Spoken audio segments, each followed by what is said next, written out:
তেহট্টের বিধায়ক তাপস সাহার জীবনাবসান। কলকাতার বেসরকারি হাসপাতালে ভর্তি ছিলেন তিনি। বয়স হয়েছিল ৬৫ বছর। বাড়িতেই মাথায় গুরুতর চোট পান তৃণমূল বিধায়ক। প্রথমে স্থানীয় একটি হাসপাতালে ভর্তি করা হয় তাকে। এরপর ভর্তি ছিলেন কলকাতার বেসরকারি হাসপাতালে। আজ সকালেই হাসপাতালে জীবনাবসান হয় তাপস সাহার। রণজয় মুখোপাধ্যায় আমাদের প্রতিনিধি রয়েছেন টেলিফোনে এই মুহূর্তে আমাদের সঙ্গে। তাপস সাহা, তার জীবনাবসান হলো, রণজয় কি খবর রয়েছে?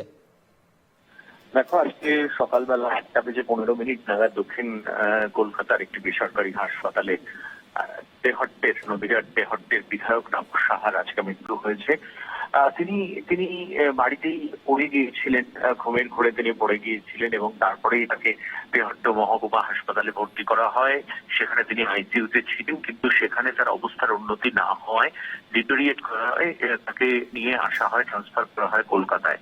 এবং গতকাল বিকেল 4টে নাগাদ তাকে কলকাতার এই বেসরকারি হাসপাতালে ভর্তি করা হয়েছে এবং ব্রেন স্ট্রোকে তার মৃত্যু হয়েছে বলে জানা যাচ্ছে। হাসপাতাল সূত্র মারফত জানা যাচ্ছে আজ সকালবেলা 8:15 নাগাদ তেহট্টের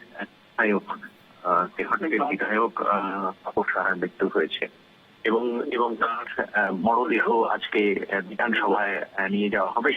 সেই শ্রদ্ধা জানানোর জন্য বিধানসভায় তার মরদেহ নিয়ে যাওয়া হবে এবং সেখান থেকে তার মাঠে তার মৃতদেহ নিয়ে যাওয়া হবে। মমতা বন্দ্যোপাধ্যায়, অভিষেক বন্দ্যোপাধ্যায় তার মৃত্যুতে গভীর শোক জ্ঞাপন করেছেন।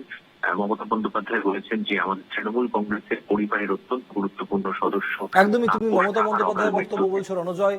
আমরা মমতা বন্দ্যোপাধ্যায় এক্সপোস্ট করেছেন তাপস সাহার মৃত্যুতে শোক প্রকাশ করেছেন মুখ্যমন্ত্রী মমতা বন্দ্যোপাধ্যায়। তিনি লিখেছেন, তাপস সাহার তার অনেক দিনের পুরাতন সহকর্মী ছিলেন। তার এই মৃত্যু জেলা তথা বাংলা রাজনীতিতে অপূরণীয় ক্ষতি।